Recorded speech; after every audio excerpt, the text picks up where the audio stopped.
the title is a bit complicated, but behind it, it really is some thinking about a problem that we encountered one day on a tram ride when we were coming to work from our homes, either one from our own home, and we got talking about liturgy and the experiences of the participants and how much we know about them. So we were wondering, have you ever wondered what really happens in the minds of people who sit in the church pews on a Sunday morning? We did, and it led to the research that we're about to tell you, of which we will tell you about in a minute. I am Terhi Paananen, just to make this sure again, and I work as a liturgical advisor for the Evangelical Lutheran Church of Finland, and I'm a pastor. Titti? Yeah, I'm working in the same place. I'm a psychologist, as Thomas, you already said. And here at the Church Council of Finland, I work as a customer experience expert. So, but I do a lot of stuff in the digital area. So that's why we sort of put our brains together and started this work. The experiences of Sunday service participants have been studied, usually with questionnaires and interviews, and that we did. We also did that in the first phase of our research. In general, the results show a positive opinions, attitudes, and feelings of participants in the church services. And however, the questionnaires and surveys are affected by verbal reporting restrictions, human memory, and subsequent interpretations when thinking back. The development of digital psychophysiological equipment raised an interest in us to supplement and validate the data of the experiences using digital devices.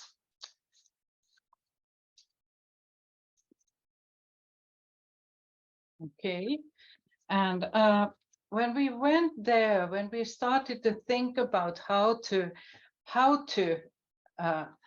study or how to make research about the physical or psychophysiological state of a person, we went through some possibilities, like reading micro expressions from the face, or reading eye pupil size differences, how they change when something is happening in the mind, or heart rate monitoring, or changes in skin conductance, which are measured using different sensors, like activity bracelets or activity trackers in your wrist or smart rings. And of course, there are more possibilities. There's a lot of happening in this area in the world.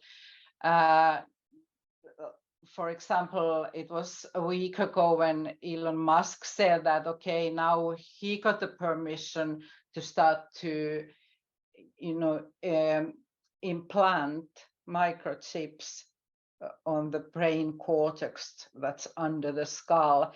So I think the profit here is that this is happening anyway.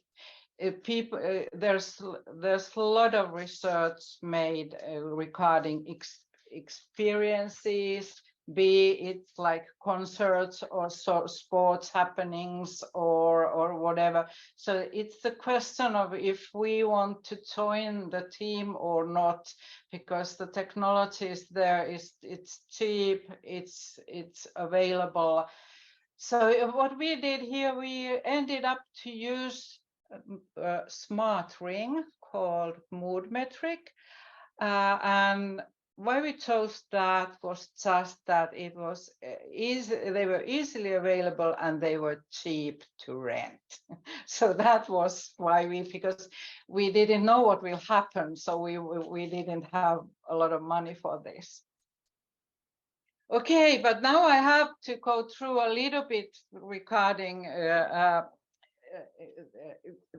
it shows, yeah, sympathetic nervous system, because I want to tell you what we are measuring here.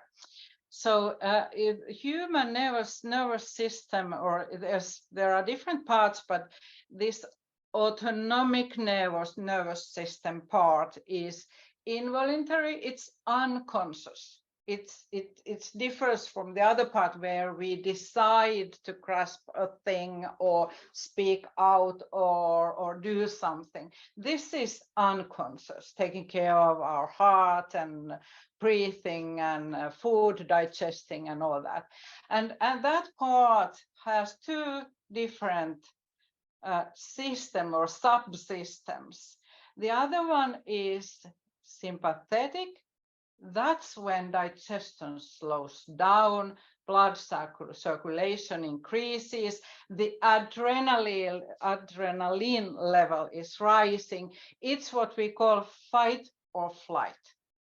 And it's always activated when the alertness level needs to be increased due to a certain experience, feeling, or emotion.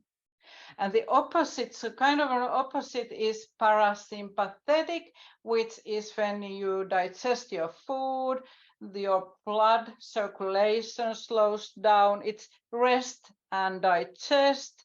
And it's always activated when it's necessary to return from a tune or alerted state to a normal level, to calm down. So what we are measuring here is the changes in this on-off system of human being. And these changes in sympathetic nervous system, they affect skin, they affect sweat glands. So when these sweat glands are affected, that means that the electrodermal activity is changing, the skin conductance is changing. So electricity on the skin is changing. It's usually called EDA, electrodermal activity. And you know, this is not a new thing. The first phase was actually 1949. So this is old stuff. And the consensus is really that this EDA correlates with the emotional and unconscious responses of the sympathetic nervous system. And some examples, for example, goosebumps. There you know that, oh yeah, what I feel or what I experience is really connected to our skin. Because we get goosebumps not just because of cold, but when we experience fear or when we experience great euphoria. And the first picture on the left-hand side, upper left corner, that's a light detector. We have all seen at least movies that we know that when we measure something from the skin, it tells you if the person is lying or telling the truth. That's the same thing we are using here. And still a couple of years ago, you had wires and you had a quite heavy equipment to do that. But now you need a ring, period, a ring.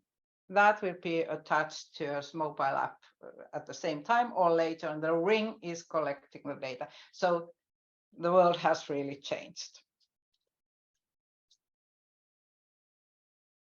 So you saw the ring.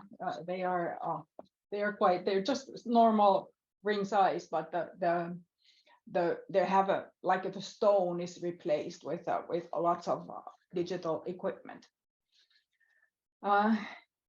The main reasons why we used these electrodermal activity measurements is because the devices are so small, so they're easy to use, easy to carry. with us to the worship service places where we use them. There are no wires. They're also easy to wear. There's no extra equipment needed. And the data is transferred from the ring to mobile applications. So we needed also lots of phones to many phones to where we had the mobile applications. And the Moodmetric rings, which we used, they measure the skin's electrodermal activity. A high Moodmetric electrodermal activity levels tell about stress or state of alertness in the person who's wearing the ring. It can be either positive or negative, and that's decided from what you know about the situation where the participants are. Low levels of electrodermal activity are usually a sign of calmness or tiredness, or maybe even boredom. The measurement that we did not tell about the actual emotions of the ring user, only that whether they had strong or mild things happening in their mind. In addition to that's why we needed, in addition to the physiological measurements, we also collected data, but by questionnaires and surveys, so which the participants filled out while wearing the ring. So we sort of got to compare their reportings with the things that we saw from the electrodermal measurements.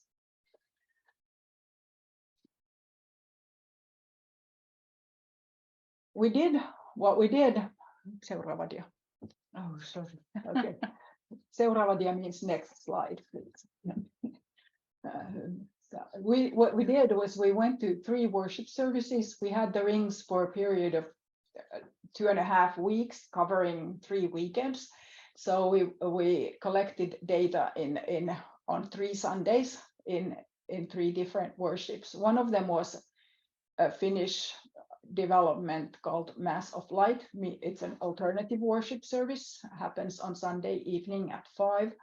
And then 2 were classical liturgical high mass services at Munkkivuori Church and the Porvoo Cathedral. We had 12 rings to use, and we paid for the period of 2.5 weeks about 1,500 euros, but we expect that in the future the price will probably come down. Information about the research we did was displayed on the doors of the churches, like on posters, so people could, when they arrived at the church, could read about the research that was being done there. Also, the GDPR compliance and the privacy policy were provided as written material for the participants. And when we were handing out the rings to the people arriving in church, we wrote down their first names so we could easily connect the rings and the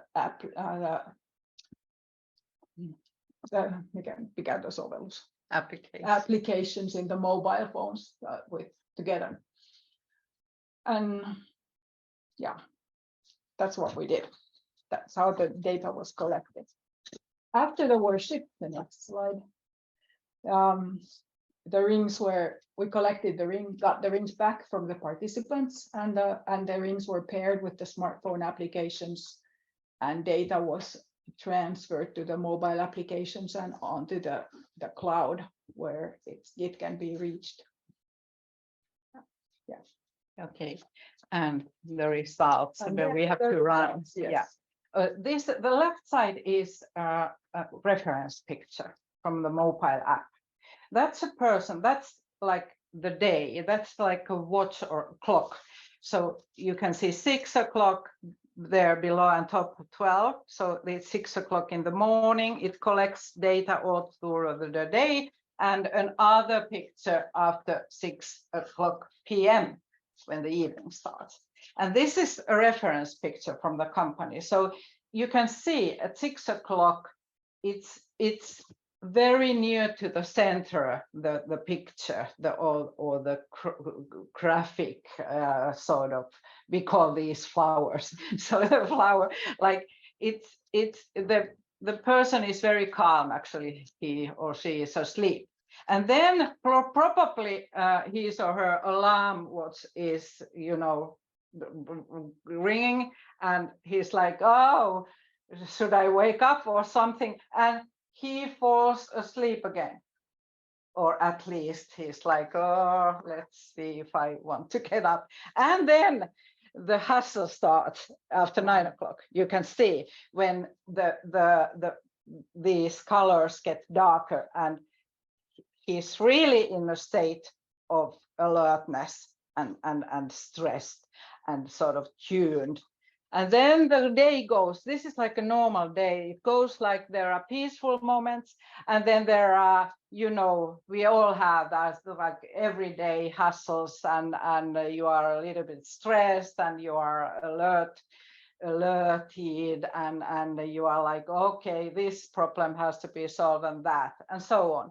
And there on the other, on the right hand side, you can see a Sunday service from 10 to 11. And what do you see? No big feelings. No. And you know, our hypothesis was a question mark. We didn't know what we will get out of this. So another one, the Sunday service starts at 11 to 12. No, especially the actual service in the middle. You can see it's very peaceful.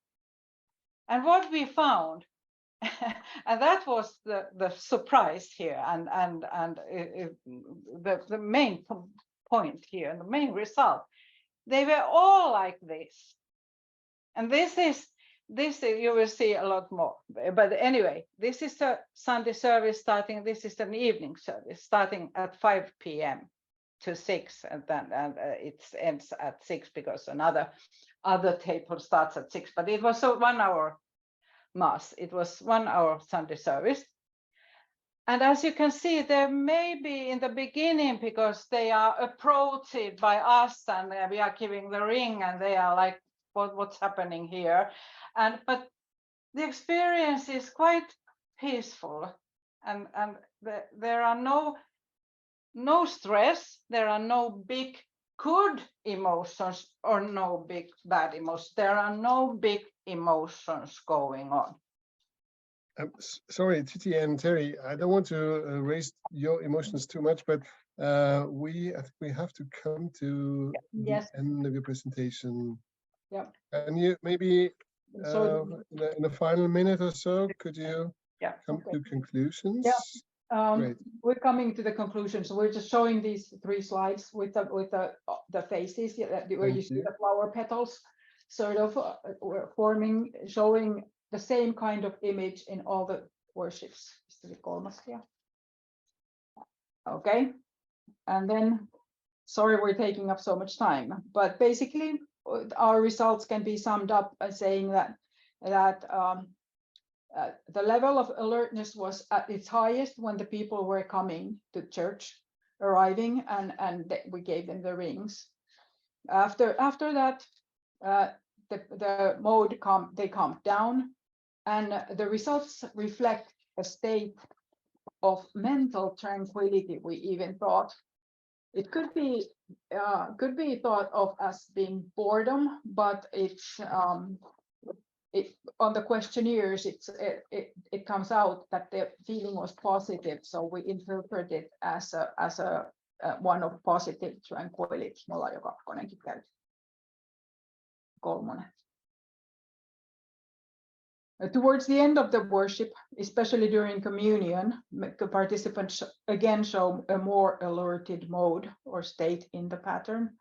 And that means that's usually in the communion they are more active, but we interpret that also as a positive activity, because people report in the questionnaires that communion for them is a joyful and meaningful experience. And in short, we could discuss this more, but what I think you all can imagine that when we found this, that the results were consistent, so that everybody was sort of in more or less similar state of mind and state of experience. This gave us sort of, and thank you, Frida, for urging me to give the results already here, because now we just want to continue with online or streaming services, with different kinds of services, and the services like charismatic or with non-regular churchgoers. And we would love to have cooperation in an ecumenical level with different church. And you know, this is giving us really interesting data to continue. And this is just the first phase. Okay, thank you very much to the both of you, and for raising our alertness towards that really fascinating research.